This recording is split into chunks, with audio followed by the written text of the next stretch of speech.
حدیث میں آتا ہے، اور یہ مشکات شریف میں بھی حدیث ہے، مسند احمد ابن حنبل کے حوالے سے اور جامع ترمذی کے حوالے سے، حضور فرماتے ہیں حارث اشعری رضی اللہ تعالیٰ عنہ اس کے راوی ہے، انی آمرکم بخمس، مسلمانوں میں تمہیں 5 باتوں کا حکم دے رہا ہوں، اللہ امرنی بہن، ایک روایت میں یہ اضافی الفاظ ہے، اللہ نے مجھے حکم دیا ہے ان کا، اپنی طرف سے نہیں دے رہا، حالانکہ حضور کو اختیار تھا آپ اپنی طرف سے بھی حکم دے سکتے۔ وہ 5 باتیں کیا ہیں؟ بالجماعت والسمع والطاعت والہجرت والجہاد فی سبیل اللہ۔ کتنا بڑا مجموعہ اس وقت یہاں ہے، کیا میں پوچھ سکتا ہوں کتنے لوگوں نے یہ حدیث سنی ہے آج سے پہلے؟ ذرا ہاتھ اٹھائیں، کیا وجہ؟ دیکھیے 5 چیزیں وہ ہیں جو ہم میں سے ہر ایک کو یاد ہے، حدیث یاد ہونا ہو اس کا ایسنس تو یاد ہے، بنی الاسلام علی 5، شہادت لا الہ الا اللہ وان محمد رسول اللہ، واقام الصلاۃ وایتاء الزکاۃ وصوم رمضان وحج البیت من استطاع الیہ سبیلا۔ کس کو نہیں معلوم 5 ارکان اسلام؟ اور کس نے فرمایا؟ یہ حضور نے، اور یہ کلام خبریہ ہے، بنی الاسلام علی 5، اس میں امر کا انداز نہیں ہے، خبر ہے۔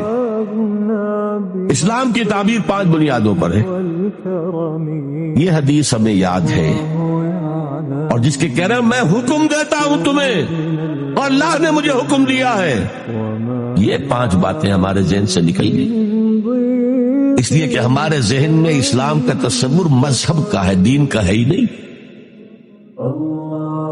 ہم وہی سمجھتے ہیں کہ نماز، ایک تو یہ کہ ہمارے عقائد ٹھیک ہو، نماز روزہ حج زکوٰۃ کا تقاضا ہو، اور کچھ جو ہمارے سوشل کسٹمز ہیں، عیدیں منائے، جمعہ پڑھے، قربانیاں دیا کریں عید الاضحیٰ میں، بچے کا عقیقہ کرے، مردے کو دفنائے کفنائے، شادی ہو تو ایجاب و قبول کرائے، پھیرے نہیں ڈلوائیں گے، پر یہ ہمارا دین ہے، ہمارا مذہب ہے، مذہب دین نہیں ہے، یہ دین کا تصور ہی نہیں۔ ہم اتنے خوگر ہو گئے محکومیت کے کہ دین کی اقامت کا تصور، دین کو غالب کرنے کا تصور ہمارے ذہن سے نکل گیا، ذہن میں ہے ہی نہیں۔ علماء کو بھی اجنبی سی بات لگتی ہے، یہ کیا بات کہہ رہے ہیں، یہ تو اجنبی سی بات ہے،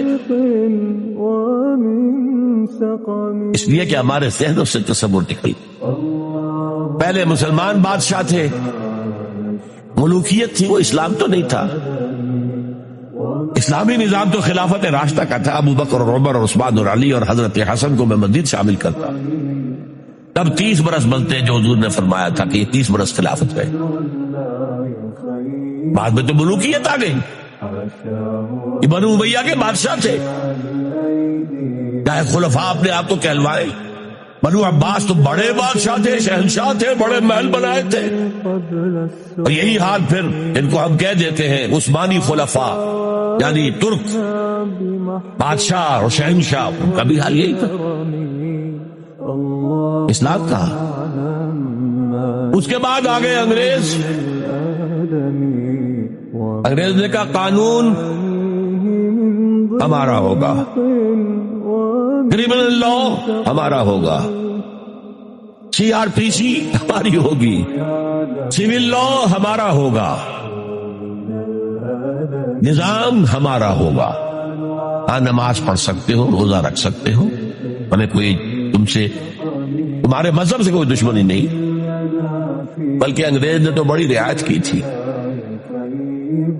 اس نے کہا تھا تم اپنے فیملی لاز بھی اپنی مرضی سے جیسے چاہو طے کرو۔ آج مسلمان ممالک میں سے بھی اکثر نے اپنے فیملی لاز چھوڑ کر یورپ کے فیملی لاز اختیار کر دیے، اور پہلی مرتبہ یہ کام کیا تھا ترک نے، اور یورپ کے اخبارات نے پھر تنزیہ لکھا تھا کہ یہ عجیب قوم ہے، کہتی ہے کہ بہترین قانون ہمارے پاس ہے، اور حال یہ ہے کہ فیملی لاز بھی ہم سے مانگ رہے ہیں، رومن لا سے اخذ کر رہے ہیں فیملی لا، دو یہ ان کا حال ہے، کہتے ہیں بہترین قانون ہمارے پاس۔ تو انگریز کے آنے کے بعد اب ہمارا علماء کا قال اللہ و قال رسول یا مدرسہ چلا لے. بہرحال انہوں نے بڑی خدمتیں کی ہیں. اگر یہ نہ ہوتا تو شاید ہمارے ہاں مساجدیں آباد ہی نہ ہوتی. کم سے کم علماء نے وہ پوزیشنیں جو ہیں وہ پر کی ہیں. ایک ڈھانچہ جو ہے وہ برقرار رکھا ہے, اس میں کوئی شک نہیں ان کی خدمات. لیکن انگریز نے تو جو بھی تھا صرف اتنی آزادی دی تھی, اسی کو ہم ذہناً ریکنسائل کر چکے ہیں. بس اسلام یہی ہے نہیں. اور آج میں آپ کو بتا دوں, امریکہ اور انگلینڈ خاص طور پر اور بقیہ عیسائی مملکتیں بھی بالعموم اسلام کے خلاف جو جنگ جاری کر رہے ہیں اور تیزی کے ساتھ یہ بڑھے گی, اس کا بھی معاملہ یہ ہے کہ مذہب کی حیثیت سے اسلام کے خلاف ان کی کوئی جنگ نہیں. جب بش کہتا ہے کہ ہم تو اسلام کے خلاف نہیں, صحیح کہتا ہے, سچ کہتا. وہ یہ کہہ سکتے ہیں you have come here, you have purchased churches and synagogues and converted into mosques, did we object? تم یہاں آئے, تم نے چرچ خرید کے مسجد بنا لی, سینیگوگ یہودیوں کا خریدا اور مسجد بنا لی. ہم نے کبھی روکا تمہیں؟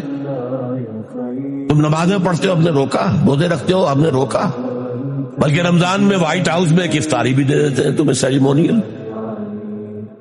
تمہاری عید ہے, بقرہ عید ہے, ہم کو کومیموریٹو سٹیمپس جاری کر دیتے ہیں, یہ عید کا جو ہے ڈاک کا ٹکٹ ہے اور یہ بقرہ عید کا ہے.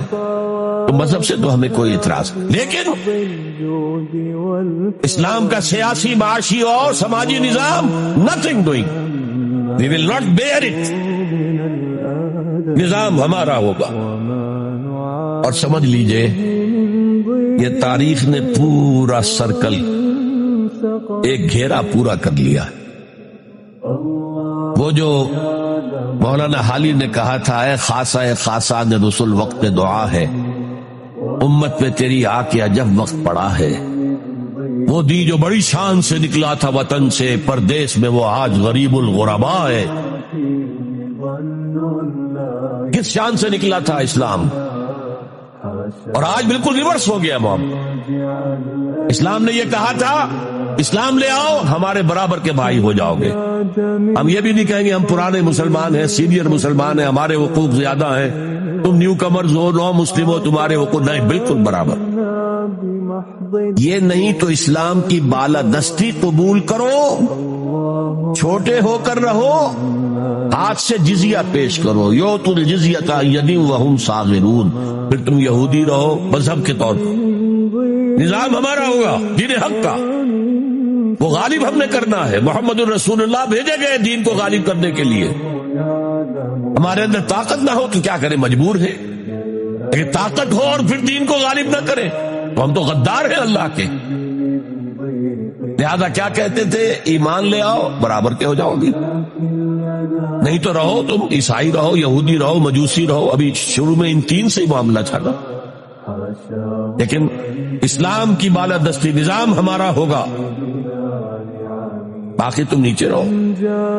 اور اگر یہ بھی منظور نہیں تو آؤ, تلوار ہمارے اور تمہارے درمیان فیصلہ کرے گی. یہی بات تھی کہ نہیں؟ آج وہی بش کہہ رہا نظام ہمارا ہوگا, اس نظام کے نیچے تم رہو, مسلمان رہو, ہندو رہو, عیسائی رہو, کچھ رہو. یہ بالکل برعکس کیفیت ہے. آج کا مسلمان جو ہے ان چیزوں سے اس لیے ذہناً غافل ہے کہ حضور کی اتنی تاکیدی حدیث, انی آمرکم بخمس اللہ امرنی بہن بالجماعت والسمع والطاعت والہجرت والجہاد فی سبیل اللہ, کبھی ممبر سے نہ سنائی گئی, نہ کبھی سنی گئی.